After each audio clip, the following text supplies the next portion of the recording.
राघव, तुम्हारी ये हिम्मत? अहाना ने गुस्से में कहा, लेकिन वो घबराने भी लगी थी। क्यों नहीं? क्या तुम्हें यह सुंदर लड़का पसंद नहीं है? मैं इसे तुम्हारे चेहरे के सामने ही अपंग कर दूंगा। राघव, तुम ऐसा क्यों कर रहे हो? मेरे और उसके बीच कुछ भी नहीं है। हाँ, बीच में कुछ नहीं। तुम किसे धोखा दे रही हो?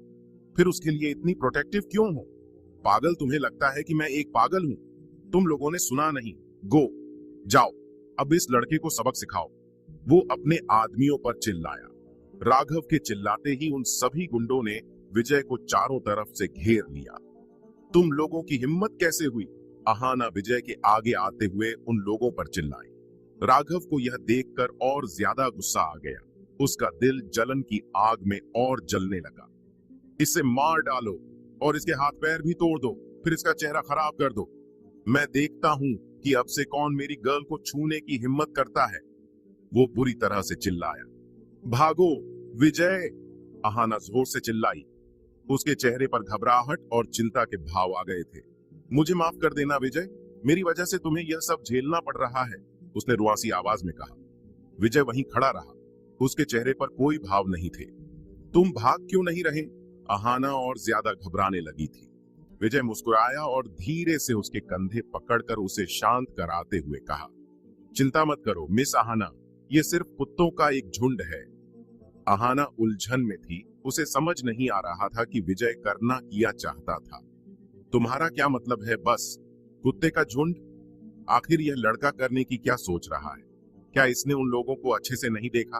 उन लोगों का शरीर इससे दुगना है और वो कम से कम 20 लोग हैं।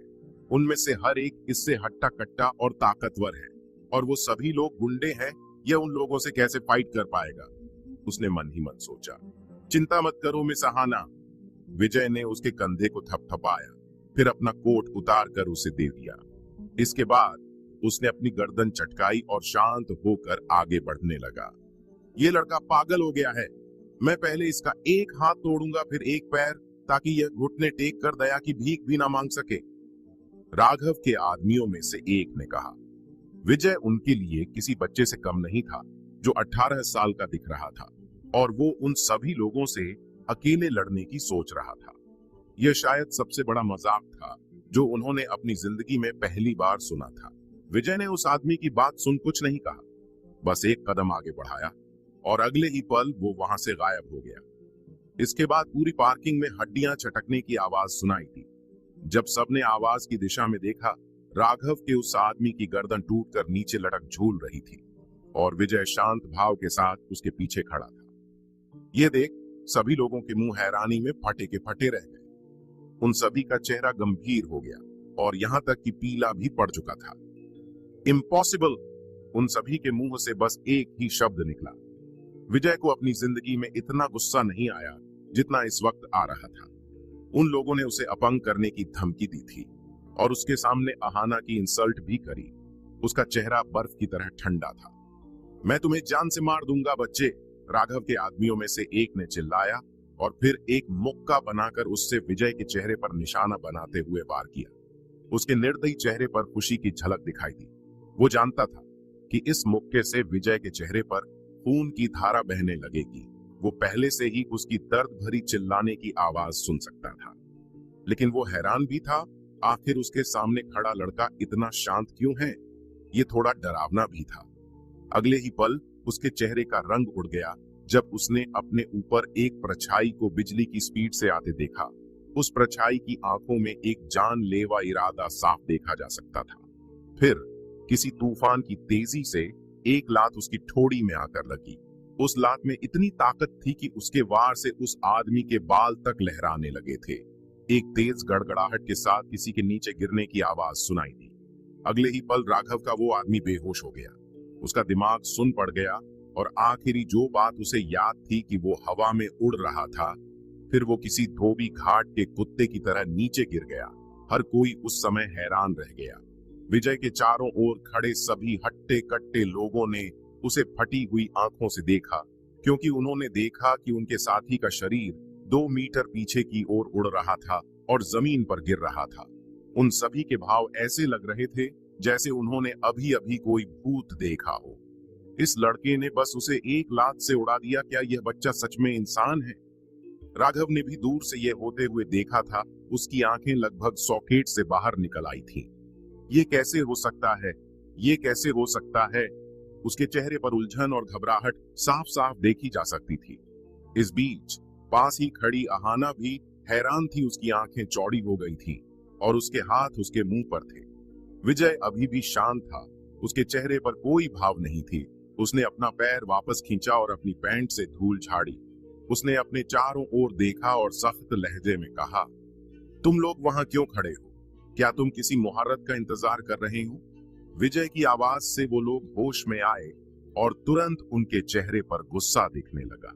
भाइयों, ऐसा लगता है कि यह लड़का पहले भी कुंग फू सीख चुका है। चलो उसे मिलकर मारते हैं, उनमें से किसी आदमी ने चिल्लाते हुए कहा।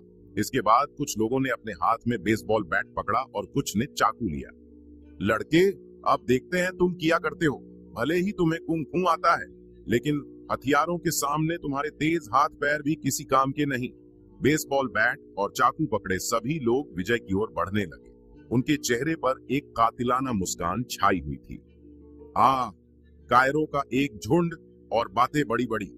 विजय ने एक गहरी सांस ली, फिर अपने हाथ की उंगलियां चटकाई और किसी बिजली की स्पीड से उन सब पर झपटा। एक मोटे आदमी के सामने आते हुए उसने मुक्के से उसके पेट पर वार किया और वहां से बिजली की स्पीड से भागते हुए गायब हो गया, जैसे वहां से बस एक हवा का झोंका निकला हो। उस मोटे आदमी के मुंह से एक दर्दनाक चीख निकली और उसका शरीर किसी झींगे की तरह झुक गया। उसका चेहरा सफेद पड़ चुका था और उसके मुंह से झाग निकलने लगे थे। अगली बार विजय एक बेसबॉल बैट पकड़े आदमी के सामने देखा, उसने उसके हाथ से बैट छीना और उसे लात मारते हुए दूसरे आदमी के ऊपर उछाल कर फेंक दिया। फिर बेसबॉल बैट को एक तीसरे आदमी के सिर में मारा। बेसबॉल बैट लगते ही उस आदमी का सिर फट गया। उसने यह वार इतनी तेज किया था कि बेसबॉल बैट के 2 टुकड़े हो गए। पलक झपकते ही विजय ने 3 आदमियों को ढेर कर दिया। विजय ने फिर से एक कदम आगे बढ़ाया और बिजली की स्पीड से भागते हुए उन सभी आदमियों के झुंड पर ऐसे लपका जैसे कोई बाघ जंगल में भेड़ियों का शिकार करने के लिए झपट रहा हो। उसकी आंखों में खून दौड़ रहा था। वो किसी खून के प्यासे क्रूर बाघ जैसा लग रहा था। पिछली बार सड़क पर स्ट्रीट फाइटर्स से लड़ने के बाद उसने खुद की युद्ध कला तकनीक बनाई और जैसे जैसे उसकी शक्तियां बढ़ती गईं, उसकी तकनीकें भी मजबूत होती गईं। पूरी पार्किंग में लात मुक्कों की आवाज के साथ साथ चीखने चिल्लाने की आवाजें आ रही थीं। कभी कोई दीवार से टकराता तो कभी कोई उड़कर कार के शीशे तोड़ते हुए उसमें घुस जाता। राघव अपने आदमियों की यह हालत देख किसी पुतले की तरह वहीं जम गया। उसका चेहरा पीला पड़ गया और उसका शरीर डर से कांप रहा था। माथे से पसीने की बूंदें गिर रही थीं। Oh my God! आखिर यह लड़का कौन है? वो इतना शक्तिशाली कैसे हो सकता है? जैसे कोई नरक से नर्क दूत निकल आया हो। उसकी कंपन और अधिक बढ़ती गई। उसका दिल घबराहट से बस फटने वाला था। जहां तक अहाना की बात है, उसकी आकर्षक आंखें हैरानी में फटी हुई थीं, लेकिन उनमें एक खुशी की झलक भी दिख रही थी। वो अपने सामने आदमियों के बीच एक लंबी और थोड़ी पतली परछाई को लड़ते हुए देख रही थी, जो किसी भूत की तरह उन सभी को इधर उधर उड़ा रही थी।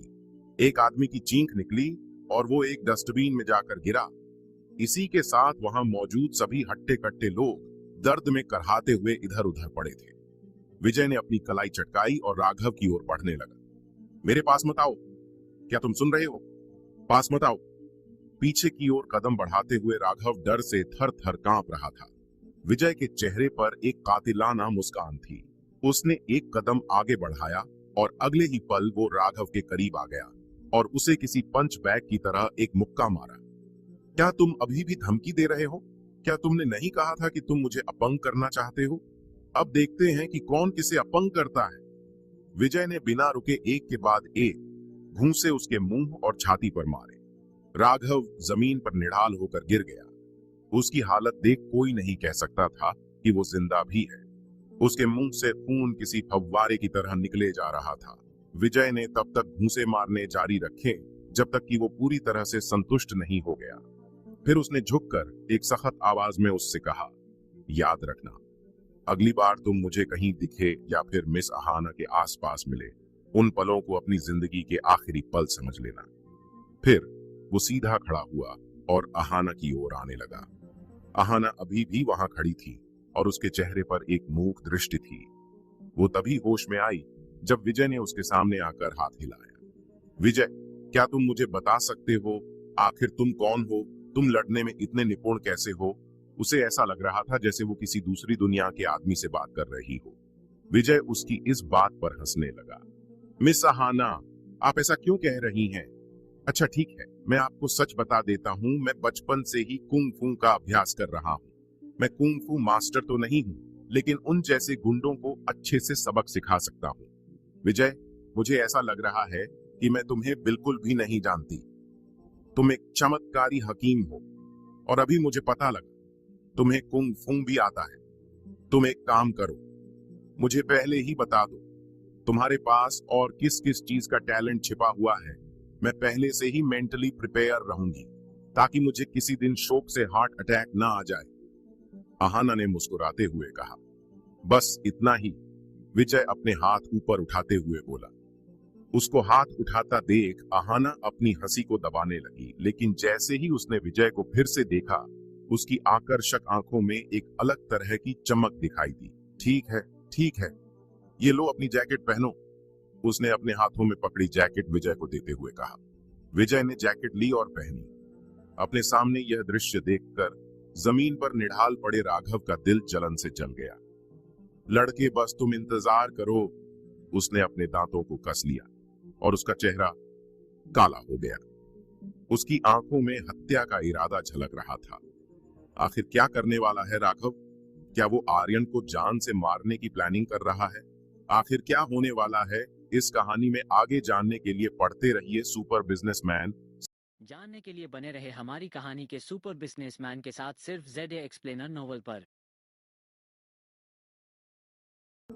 मिस सहाना, मैं भी आपके साथ चलूंगा।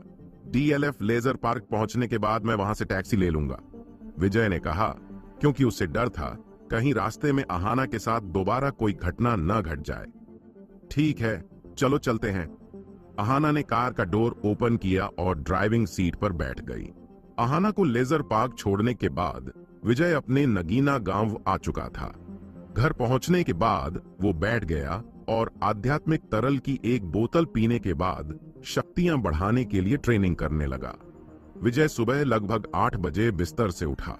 वो केवल कुछ घंटों के लिए सोया था, लेकिन फिर भी वो एनर्जेटिक महसूस कर रहा था। इसके बाद उसने आज का शेड्यूल बनाया। पैकेज देने के बाद उसे औषधीय जड़ी बूटियों के बाजार जाना होगा। उसे आध्यात्मिक तरल के लिए कुछ और जड़ी बूटियों की जरूरत थी। इसके अलावा वजन घटाने, कामोदीपक और ब्यूटी क्रीम के लिए भी जड़ी बूटियां खरीदनी थीं और उसे अब दूसरी औषधि बनाने के लिए भी कुछ अन्य औषधीय जड़ी बूटियों को खरीदना था, जैसे कि स्वास्थ्य देखभाल और बालों के विकास के लिए औषधि। स्वास्थ्य देखभाल और बाल विकास औषधि, इन औषधि में बिजनेस पोटेंशियल होना जरूरी है। विजय ने घर से बाहर निकलते हुए सोचा। उसने सामने का गेट खोला और अपनी छोटी 3 व्हीलर बाइक को धक्का दिया और बाहर निकल गया। उसने गेट बंद कर दिया और जैसे ही वो अपनी बाइक पर बैठने वाला था, उसने बगल के दरवाजे से एक तेज आवाज सुनी। अरे विजय, पैकेज फिर से डिलीवर करने जा रहे हो क्या? आवाज में उपहास और ताना छिपा हुआ था। विजय ने अपनी भौहें सिकोड़ी और मुड़कर देखा। उसने एक सुस्त अधेड़ उम्र की महिला को अपने घर से बाहर निकलते देखा। वह अपने हाथ में चावल का कटोरा पकड़े हुए उसे घृणा से देख रही थी। विजय ने आह भरी और अपनी किस्मत को कोसा, फिर मुड़ा और अपनी 3 व्हीलर बाइक को धक्का देकर सड़क की ओर जाने लगा। अरे बदतमीज लड़के, तुम्हारे शिष्टाचार कहाँ हैं? जब तुम अपने बड़ों से मिलते हो तो क्या तुम्हें उनका अभिवादन करना नहीं आता? तुम सच में बहुत बदतमीज हो। कोई शिष्टाचार नहीं। उसकी चाची तेज आवाज में उस पर चिल्लाई। मेरा राहुल तुमसे लाख गुना बेहतर है। वो अभी भी यूनिवर्सिटी में एक स्टूडेंट है, लेकिन उसके पास ज्ञान और शिष्टाचार दोनों है। तुम्हारे तरह नहीं, जो हमेशा पैकेज डिलीवरी करने के लिए बना है। आह, ये बहुत बुरा है कि तुम्हारे पिता की जल्दी मृत्यु हो गई और वो तुम्हें शिक्षित नहीं कर सका। उसने ऐसे ही ताना मारना जारी रखा। बहुत हुआ, चुप रहो। विजय से अब और बर्दाश्त नहीं हुआ। वो खुद का अपमान बर्दाश्त कर सकता था। आखिरकार वो रिश्तेदार थे और उसके चाचा पहले भी उसकी मदद कर चुका था, लेकिन वो अपने पिता का अपमान बर्दाश्त नहीं कर सकता था। हाँ, देखो तो सही इस छोटे घोड़े को। कद के साथ साथ बदतमीजी भी बढ़ गई और मुझसे इस तरह बात करने की हिम्मत कर रहा है। उसकी चाची को गुस्सा आ गया। उसने अपना चावल का कटोरा और चम्मच नीचे रख दी। वो पागलों की तरह बर्ताव करने लगी थी। देखो गांव वालों, देखो इस बदतमीज अनपढ़ लड़के को देखो, कैसे अपनी चाची पर चिल्ला रहा है। इसके संस्कार बिल्कुल खत्म हो गए हैं। पड़ोसियों ने जब चिल्लाने की आवाज सुनी तो वो जल्दी से अपने घरों से बाहर निकल आए। कुछ छोटे बच्चे भी अपना खेल छोड़ चिल्लाने की आवाज सुन तमाशा देखने आ गए। ध्यान दो बच्चों, भविष्य में उसके जैसा मत बनना। वो स्कूल में नहीं जाता और एक बदमाश लड़का है, इसलिए वो केवल पैकेज डिलीवर करने जैसे तुच्छ काम करता है। छोटे बच्चों ने उसकी ओर देखा। उन्हें समझ नहीं आया कि वो क्या कह रही है। फिर वो विजय की ओर मुड़ गए। ठीक है, इतना ही काफी है। क्या तुम हमारे भतीजे के प्रति दयालु नहीं हो सकती? चाचा घर से बाहर आ गए। हाँ, क्या तुम उसका पक्ष ले रहे हो? तुम इस बदतमीज लड़के का पक्ष क्यों ले रहे हो जिसके पास कोई शिष्टाचार नहीं और ना ही उसका कोई भविष्य है? उसकी चाची ने तेज आवाज में चिल्लाते हुए कहा। उसकी तेज आवाज सुन चाचा चुप हो गए। विजय ने अपने गुस्से को दबाने के लिए एक गहरी सांस ली, फिर अपनी 3 व्हीलर बाइक पर बैठ वहां से जाने लगा। इससे पहले वो वहां से जा पाता, तभी सड़क पर एक पुलिस की गाड़ी उसकी ओर आती दिखाई दी। नगीना गांव में पुलिस की गाड़ियों का आना एक दुर्लभ दृश्य था। सभी गांव वाले इकट्ठा हो गए और उसी ओर देखने लगे। कुछ गांव वाले आपस में चर्चा करने लगे, अब कौन मुसीबत में है। पुलिस की गाड़ी सीधे सड़क पर चलती हुई विजय के पास आकर रुकी। गाड़ी का दरवाजा खुला और 2 पुलिस कांस्टेबल बाहर निकले। एक की उम्र लगभग 50 लग रही थी, जबकि दूसरी की उम्र लगभग 20 थी। अधेड़ उम्र के पुलिस अधिकारी ने चारों ओर देखा और चिल्लाया, तुम लोगों में से विजय कौन है? यह सुनकर गांव वालों में हड़कंप मच गया। गांव वालों की भीड़ विजय को अजीब नजरों से देख रही थी। यह तो विजय की पूछ रही है, क्या वो फिर से किसी मुसीबत में पड़ गया है? विजय हमेशा मुसीबत में क्यों रहता है? वह आधे महीने पहले भी गुंडों से लड़ने के चक्कर में अस्पताल में भर्ती रहा था और इस बार उसने पुलिस वालों के साथ पंगा ले लिया है। गांव वाले आपस में बातें कर रहे थे। इस बीच उसकी चाची खुश हो गई और उसकी खुशी साफ देखी जा सकती थी। देखो उसे, मैं उसके बारे में सही थी। मुझे पता था कि वो मुसीबत साथ लेकर घूमता है और एक दिन जेल भी चला जाएगा। देखो अब क्या हो रहा है। ये बहुत शर्म की बात है कि उसके जैसा कोई लड़का नगीना गांव में मौजूद है। यह सही है, उसकी वजह से हमारा पूरा गांव शर्मसार हो रहा है। कई लोग सहमत हो गए और उन्होंने विजय को खा जाने वाली नजरों से देखा। विजय इन पुलिस ऑफिसर्स को देख उलझन में था। उसे समझ नहीं आ रहा था आखिर उसने ऐसा कौन सा गुनाह कर दिया जो यह पुलिस वाले उसे ढूंढ रहे हैं। क्या यह कल रात की वजह से है?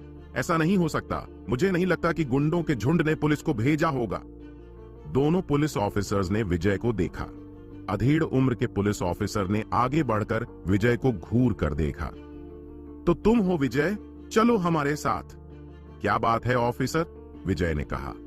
हमें गुप्त सूचना मिली है कि तुम एक डकैती में शामिल हो, इसलिए हमारे साथ चलो और इन्वेस्टिगेशन में हमारी मदद करो। अधेड़ उम्र के ऑफिसर ने ठंडे स्वर में जवाब दिया। गांव वालों के बीच चर्चा अचानक और अधिक तीव्र हो गई। अरे लूटपाट! क्या यह लड़का छोटी सी उम्र में ही लूटपाट जैसे गैर कानूनी काम भी करने लगा है? इसने तो हमारे गांव की प्रतिष्ठा बर्बाद कर दी, उसकी चाची चिल्लाई। गांव वालों की नजरें और ज्यादा इंटेंस होती गईं। मुझे विजय के इस तरह होने की उम्मीद नहीं थी। कोई आश्चर्य नहीं, वो ऐसे काम करने लगा है। जब वो छोटा था तब उसके पिता की मृत्यु हो गई थी और उसकी देखभाल करने वाला कोई नहीं था। गांव वालों ने दबी हुई आवाज में चर्चा की। लूटपाट? यह कैसे हो सकता है? कोई मुझे धोखे से फंसाने की कोशिश कर रहा है। यह सोचते हुए विजय के चेहरे का रंग बदल गया और उसे बहुत तेज गुस्सा आने लगा। एक्सक्यूज मी ऑफिसर, शायद आप लोगों से कोई गलती हुई है। भले ही आप लोगों को कोई सूचना मिली है, लेकिन क्या आपके पास मेरे खिलाफ कोई एविडेंस है? विजय ने कहा। बेशक हमारे पास है, अधेड़ उम्र का पुलिस ऑफिसर जिद्दी था। हमने तुम्हारे बैंक खाते की जांच की और पाया कि तुम्हारे पास 8 लाख से अधिक रुपए हैं। हम यह भी जानते हैं कि तुम केवल एक डिलीवरी बॉय हो, इसलिए मुझे बताऊं, एक डिलीवरी बॉय के पास 8 लाख रुपए कैसे आए? 8 लाख रुपए सुन गांव वालों के बीच फिर से फुसफुसाहट शुरू हो गई। 8 लाख रुपए? हे मेरे ईश्वर, विजय को इतना पैसा कहां से मिला? उसने पक्का इन्हें कहीं से चुराया है। 8 लाख रुपए की चोरी? आखिर विजय को इतने पैसे चुराने की सजा कितनी मिलेगी? विजय ने अपने गुस्से को दबाया और कहा, मैंने यह पैसा खुद की मेहनत से कमाया है, यह चोरी का पैसा नहीं है। जहां तक डकैती की बात है, यह सब मनगढ़ंत है, मुझे फंसाया जा रहा है। अच्छा, अधेड़ उम्र के पुलिस ऑफिसर ने मुस्कुराते हुए कहा, तुम अभी भी बहस कर रहे हो? तुम सिर्फ एक डिलीवरी बॉय हैं, तुमने 8 लाख रुपए कैसे कमाए? अगर तुम अपने बॉडी पार्ट्स भी बेच देते हो तो भी इतना पैसा नहीं कमा सकते। फिर उस ऑफिसर का चेहरा गंभीर हो गया और जवान पुलिस ऑफिसर को ऑर्डर देते हुए कहा, जाओ उसे पकड़कर गाड़ी में डालो, हम उससे पुलिस स्टेशन चलकर अच्छे से पूछताछ करेंगे। विजय को अब महसूस होने लगा था, कुछ तो गलत है। यह अधेड़ उम्र का पुलिस ऑफिसर जानबूझकर उसे किसी के साथ मिलकर फंसाना चाहता है। उसने फिर से ध्यान से सोचा, तभी उसे याद आया कि तनवीर ने कहा था कि उसका एक चाचा पुलिस ऑफिसर है। क्या यह वही है? अगर ऐसा था तो बात करने का कोई मतलब नहीं था। यह पुलिस ऑफिसर उसे पकड़कर किसी भी हालत में थाना जरूर ले जाएगा, भले ही वो निर्दोष साबित हो जाए, फिर भी उसकी सारी इज्जत तो बर्बाद हो जाएगी। रुको, विजय ने एक कदम पीछे हटकर कहा, तुम अभी भी इनकार करने की कोशिश कर रहे हो? अधेड़ उम्र के पुलिस ऑफिसर ने मुस्कुराते हुए कहा। विजय के चेहरे पर कोई भाव नहीं थे। ऑफिसर, आपका सरनेम मिश्रा है ना? इसमें कोई शक नहीं। आप तनवीर मिश्रा को तो जानते ही होंगे। अधेड़ उम्र के पुलिस ऑफिसर के चेहरे का रंग बदल गया, लेकिन जल्दी ही वह शांत हो गया और वह पहले से कहीं अधिक दुष्ट लग रहा था। हाँ, मेरा सरनेम मिश्रा है, लेकिन इसके बारे में क्या? मुझे नहीं पता कि यह तनवीर मिश्रा कौन है। मैं तुम्हें लास्ट वार्निंग दे रहा हूं, अगर तुमने हमारे साथ कोऑपरेशन में मदद नहीं की तो हम तुम्हें जबरदस्ती गिरफ्तार कर घसीटते हुए पुलिस स्टेशन ले जाएंगे। मुझे नहीं लगता कि तुम अपने सभी रिश्तेदारों और गांव वालों के सामने ऐसा कुछ चाहते होगे। मैं कम से कम एक फोन तो कर सकता हूं ना? विजय ने कैजुअली कहा। अधेड़ उम्र का पुलिस ऑफिसर हैरान रह गया, फिर वो मुस्कुराते हुए सोचने लगा, वो केवल एक पिछड़े हुए गांव का गरीब लड़का ही तो है। आखिर वो फोन कर कर क्या ही कर सकता है? उसके अमीर माँ बाप तो है नहीं जो फोन करने से उसे बचाने आ जाएंगे। ठीक है, तुम फोन कर सकते हो, लेकिन इसका कोई फायदा नहीं, तुम कानून से फिर भी नहीं बच सकते। विजय ने कुछ नहीं कहा और शांति से अपनी जेब से फोन निकाला और प्रभास थापा का नंबर डायल किया। प्रभास थापा प्रॉपर्टी बिजनेस में था और वो अच्छे से इस मैटर को संभाल सकता था। उसके कुछ कनेक्शन भी होंगे जिनकी मदद से वो विजय की मदद कर सकता था। कॉल के डायल होने के कुछ देर बाद दूसरी तरफ से फोन उठा लिया गया और प्रभास की उत्साही आवाज सुनाई दी, अरे विजय, तुम हो? इतनी सुबह मुझे कैसे याद किया? बिग ब्रो, मैं अभी एक मुसीबत में हूँ। 2 पुलिस ऑफिसर मेरी तलाश में आए हैं और उन्होंने कहा कि मैं एक डकैती में शामिल हूँ और मुझे गिरफ्तार करना चाहते हैं। क्या? कॉल के दूसरी तरफ से विजय को प्रभास की हैरानी भरी आवाज सुनाई दी, बास्टर्ड, कौन सा कमीना मेरे छोटे भाई को फंसाना चाहता है? वो किस लूट की बात कर रहा है? क्या गड़बड़ है? तुम्हारे टैलेंट के साथ तुम्हें पैसे लूटने की भला क्या जरूरत? उन्हें कोई गलत फहमी हुई है। क्या यह पुलिस ऑफिसर विजय को गिरफ्तार कर लेगा या फिर प्रभास थापा उसकी मदद करेगा? आखिर क्या होने वाला है इस कहानी में?